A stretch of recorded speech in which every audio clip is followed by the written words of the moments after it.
Hey, what's up guys? I'm Brian. This is Tech Therapy. Thank you so much for joining me. I'm now wrapping up my CES 2025 TV coverage, and last but not least, we're going to finish up with Hisense. Now, why finish with Hisense? The reason why, for me, they were the most bold. They took the most chances. Hisense, known for excellent TVs at an amazing value, showed up with only 2 models this year. The rest of their lineup will be held aside for a spring event, which you will see here. But what I thought was most daring is they brought out 2 amazing TVs, a RGB Mini-LED and a Micro LED, not just vaporware or prototypes.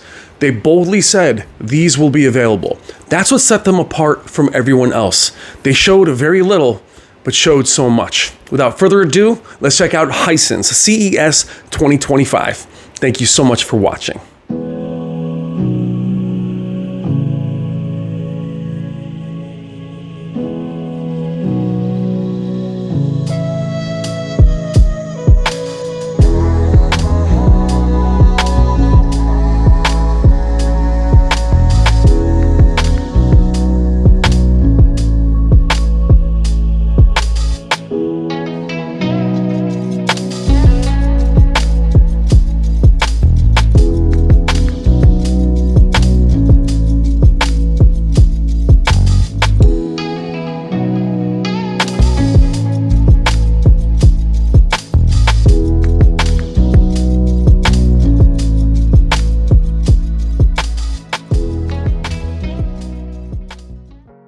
All right, guys, let's do it. Hisense CES 2025. As I mentioned in the intro, their approach to CES was very bold, daring, and epic. They began this trajectory last year with the 110UX. But showing up with so few offerings made a real statement in my eyes. And as I mentioned earlier, they will have a spring event for their very popular Mini-LED lineup, that value but high-end lineup that they are so known for. But to show up here with the 116UX, RGB Mini-LED, Trichroma Mini-LED, was such a statement of we are here and we are going after all aspects of the TV market. Now, the 116UX is the largest consumer TV right now, but it's not just about size. Having this new RGB backlight, this new technology, is what's really the big change, not just the size. The size does help. When you're seeing this footage, you'll see the 116-inch UX flanked by 2 100-inch models that'll be available in other regions, and hopefully at some point they'll be available in the US as well. What was also very impressive was the design. Very elegant, very minimalist for a TV so massive. Having to reach up just to get to the top of it, the size really does take your breath away. Also, having it flanked by the 2 100-inch UXs really does show you that the 16-inch size difference is massive. And keep in mind, we're in a huge event space. The 116-inch size, absolute game changer as far as immersion. But to not only bring size, but bring a new technology with that size is incredible to witness. Now, during the press event before CES, when we heard 116 inches, you're like, okay, that's only 1 inch larger. It's not that. It really is the RGB backlight. It really is the fact that you are looking at color saturation. That's going to control the backlight instead of that blue color. You're looking at more color, better blacks. And I mentioned earlier is I had to film so much of this off angle a lot of times in a showroom environment like this. And I wasn't worried about the backlight. I wasn't worried about blooming. The blacks were phenomenal. And though this is a lot of color in the demo material, there are plenty different shots that are black level, and the off angle viewing was off the charts. More importantly, with the off angle viewing is not just the black level, it's the color. Retaining the color and the saturation is so important. And now having it be a more intricate part of the backlight really changes everything in terms of its brightness, in terms of its local dimming, and more importantly, its color and color saturation. Mix that with 10,000 nits of peak brightness and 97% coverage of BT 2020. And this thing is going to be very hard to beat. Add in that backlight and the size, and it will be a force to be reckoned with, and why it stole the show in many ways. It's typically when you see the backlight in action from other manufacturers, it is glowing blue lights. Look at how the local dimming is presented here, with color. I cannot wait to see how this is in action in the home when we're able to put on our own content, as well as gaming, as with their new SoC, they're looking at 165 Hz, 4 HDMI 2.1 ports, and their High-View Engine X is all about that processing and image quality. Mix that with Dolby Vision, HDR10+, you have size, all the formats, and all the gaming in one. What you'll also appreciate is these displays here are last year's UX. I thought that was a cool little tidbit that Hisense told me, as they have UX TVs all over the place from last year's CES. Now moving on to the epic part of Hisense's showing is the 136MX Micro LED. What this also shows me is Hisense is going after the custom install market for home theater. Having this massive screen, contrast ratio untouchable, 10,000 nit peak brightness, 95% coverage of BT 2020. Now, micro LED we thought was many years off, especially for the consumer. They can be purchased now through certain manufacturers in certain ways, but being hundreds of thousands of dollars. These will be more affordable. Now, they are still custom install. They're still panels that create the image. But from this distance, it looked very seamless, absolutely beautiful. But when you get into displays this size, you're typically looking at high-end projectors. The contrast ratio will take a hit. Not here with micro LED, where contrast ratio is the strength. Black level, peak brightness, again, absolutely stunning. Now, what Hisense is also really working on, other than these two, is their processing. That High-View AI Engine X is something that they are focused on beyond anything else.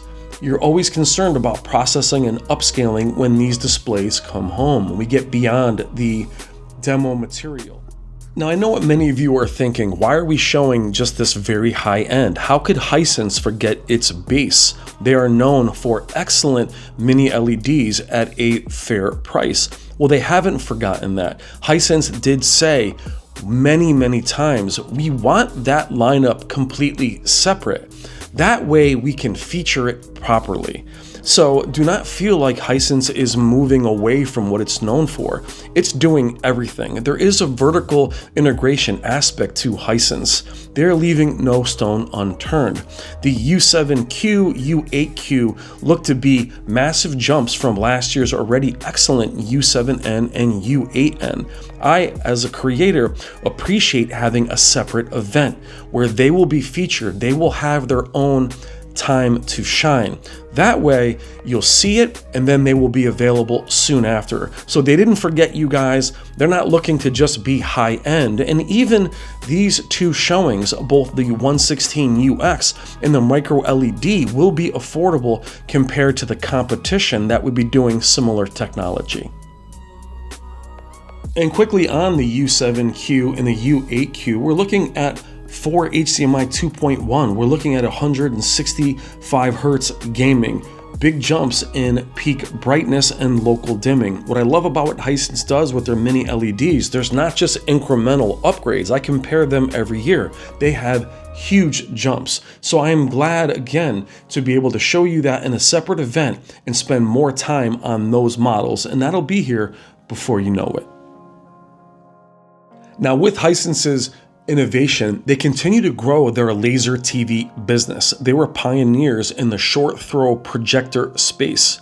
And even though their TVs are large, they're continuing this business, which is so important to offer value and flexibility.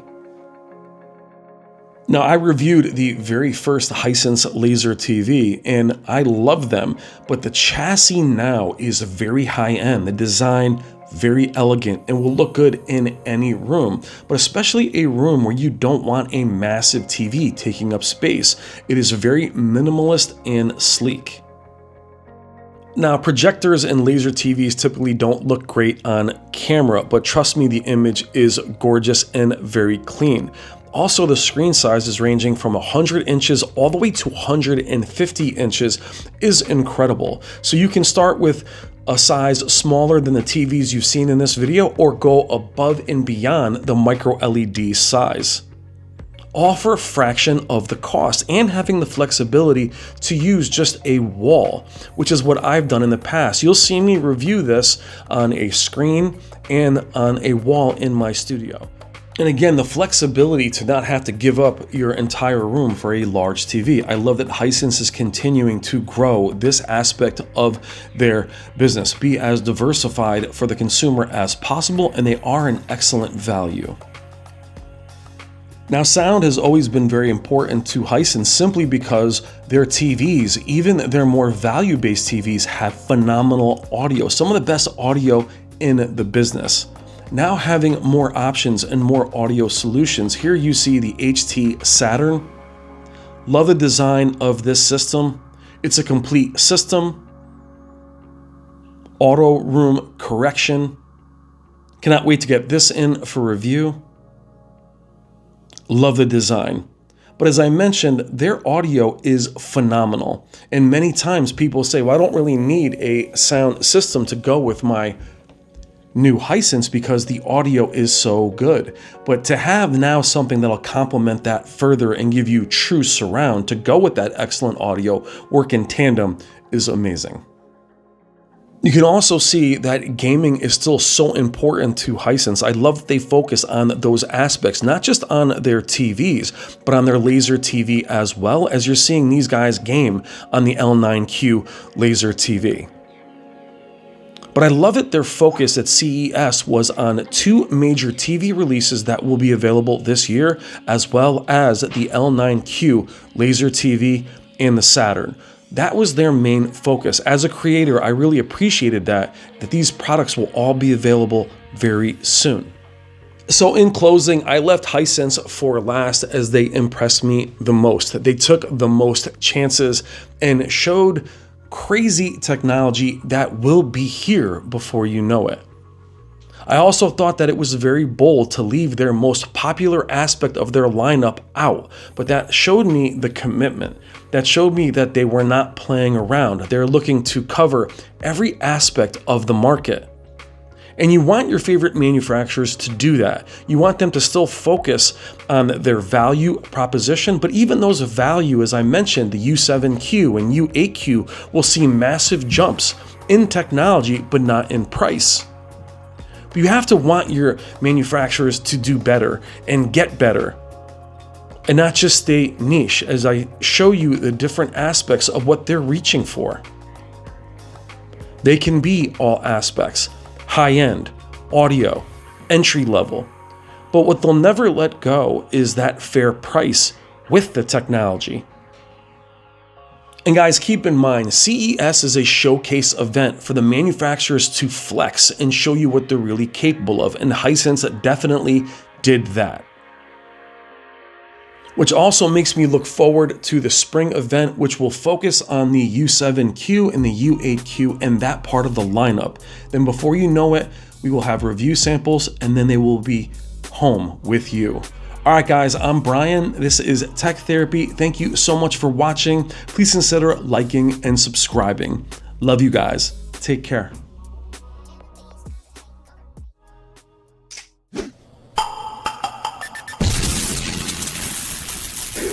It's better to burn out than to fade away.